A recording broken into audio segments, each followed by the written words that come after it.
Fishing today on the Great Lakes has become high-tech. We use sonar tables, moon calendars, the Loran, and graphs to improve fishing. We've assumed that thousands of years ago, the ancients fished by hit or miss. This was just not the case. Around the world, there are prehistoric sites which indicate that ancient hunters and fishermen had far more practical knowledge than we could have imagined. One prime example is the Osmic Cairns and Pits, recently discovered by Dr. Greg Bambanek.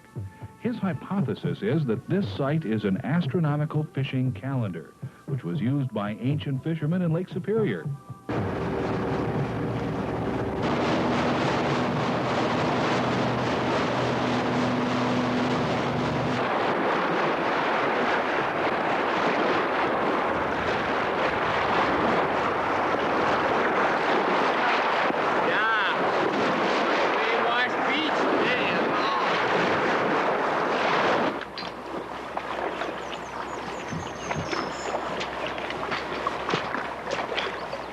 Well, Glenn, we're at the site, the Osmic Cairns.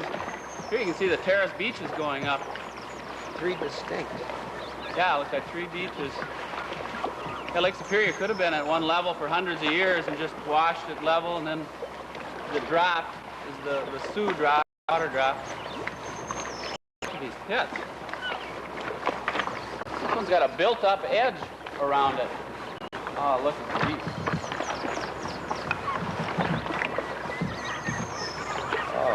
It kind of dominates the whole site, doesn't it? Yeah, so you can see other pits over there. There's a deep one. That's the one you were feeling might be the Solstice pit sighted through this central cairn here. I see the pit is open on this side. Yeah, it almost looks like a kind of a little walkway so you can walk into it. Pretty steep sides. You have to get down into this. Well, this was the Solstice pit that you kind of figured. Yes, this aligns with the central cairn. We'll get a red flag here, right? That look like it's about in the middle? Yes, that looks good. Okay. Good. Now we'll get around these other. We have to measure the distances too. Hey, look at this. Oh, it's yeah. Another one. No, I don't see that one on the map. Wow. Yeah, this one is about. Oh, it's about 3 or 4 feet in diameter. Yeah, it certainly is. Certainly is. Well. Yeah, that's a new one. We're gonna have to get an alignment on that. See what that means. This one. So the setting point should be around 132 or so degrees, depending. Well, hey, Glenn, come here and look at this. Check out that alignment.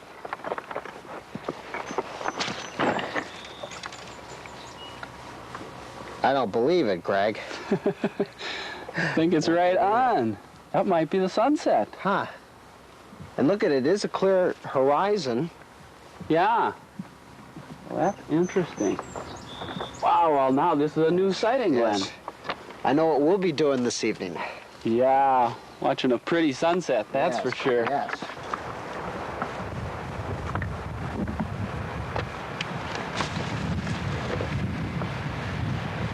Okay, now this is the Solstice pit to the new one that we found. Greg, it feels kind of mystical to be in the central pit here, and I think it's appropriate for us to carry out a little ceremony you were telling me about. Yeah, that's right. I was down in Mexico studying with a medicine man down there. He had a ritual, and then when I came back up and worked with some of the Indians in Minnesota, they also have the same at auspicious moments and other ceremonial times. That is scatter tobacco at the site of the ritual. I've got some tobacco here, and I think this is a time to scatter it in the central cairn. Is our homage to the spirits and the very wise ancient ones who built this site that really has lined up with the solstice. Yeah, as you were telling me before, that one of the alignments is possibly the helical rising of Arcturus. I think that's interesting evidence, too, for this being an astronomical site. Of course, Arcturus rises in the fall. And that I may know. have some significance. That's why I Don't was you think so? interested. I think so, because in this site, a lot of the people lived on fish, lake trout, and that October, mid-October date is when they're up in the shallow reefs, and it's one of the few times in the year that they can actually get to the fish. Usually lake trout are down 100 to 300 feet deep, and the ancients couldn't get down there to get them. So I guess what I've read is that they build huge bonfires on the shore and at night, and then go out and spear them when they see them come into the shallow reefs.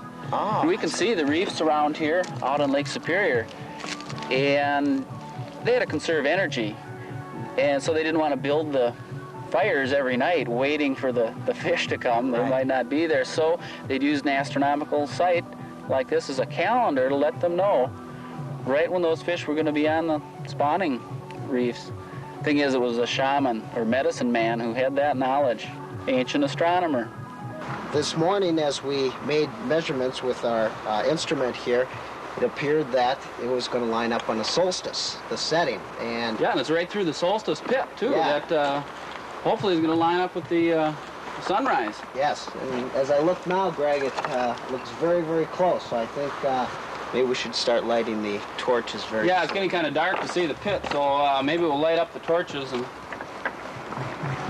It's close.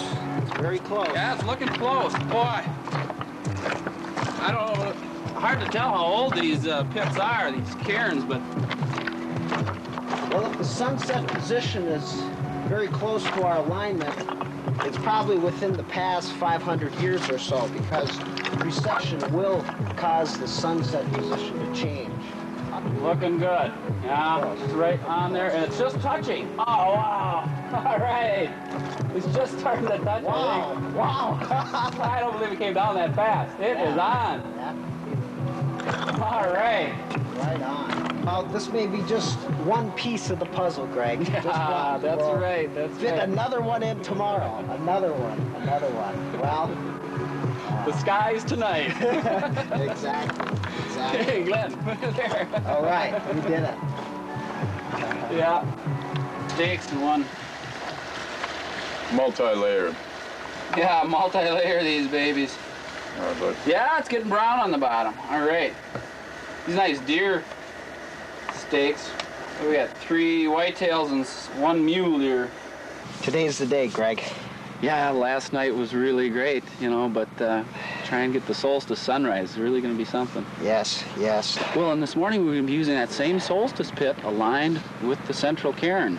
So that's going to give us our alignment about 233 degrees. That's what we came up with. You calculated that as being, you know, aligning right up. So that ought to look pretty good. Another thing I did want to add, though, is that we do have a nice horizon to view, similar to last night where we viewed it setting kind of between that nice depression there. Yeah. This one is sitting in a far-off island, and I also noticed that there was a slight feature on the landscape, but well, we'll find out today in just a little while. Yeah, well, it's getting very close to that time.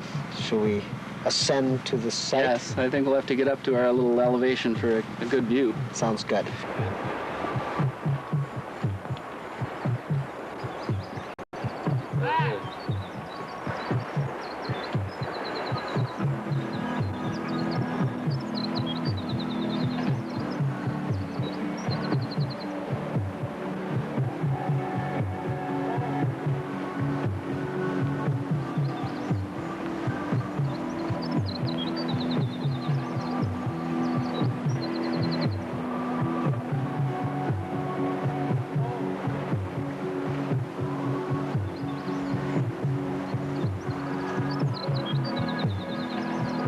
Want a cup of coffee, Greg?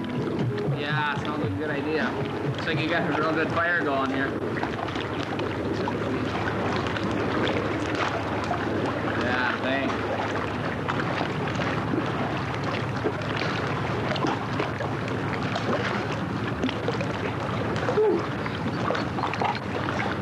What a morning, huh? Oh, it was a great morning, yeah. Well, I tell you, those hypotheses last year about how things were going to go, you know, it's kind of the scientific method at work.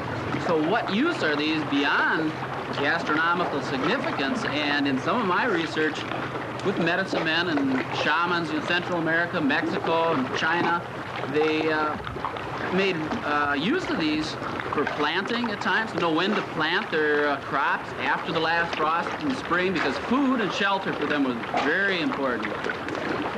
Possibly also for migrations, especially this site may have been caribou migrations, and I'm very interested in some of the fishing that probably went on according to the calendar. Many people know fish spawn at a certain time of year. Here it's the lake trout, some of the chubs and ciscos, but lake trout probably only at one time a year are within the reach of the ancients. They're up spawning on the reefs. In this area out here in Lake Superior, there's maybe 7 different species of lake trout. There's smoky lake trout, gray lake trout, the redfins, ciscoid, and they had specific times to spawn. That kept their species separate and specific reefs. Now, it was real important to know what time to go out on those reefs, because they built huge fires on the shore and then would go out spearing. They could see them out on the reefs, and you didn't want to haul a bunch of lumber out and build fires every night waiting for the trout to come on the reef. But it's utilitarian purposes for this. Well, you had to conserve energy back then. Yeah. And you could not just waste your time on, well, the most important aspect of life, gathering food. And as you mentioned, only a few, I suppose, days, weeks out of the year that these fish would actually be there. And if you missed it... Oh, long, cold winter. Yes, Oh, very boy. long, cold winter. Our goal is to show that the ancients could use information gained from the Osmic Cairns site to predict prime fishing times on the reefs. We will further prove this theory by using ancient fishing techniques such as the fish gorge to catch fish after consulting the Osmic Cairns. The quest continues.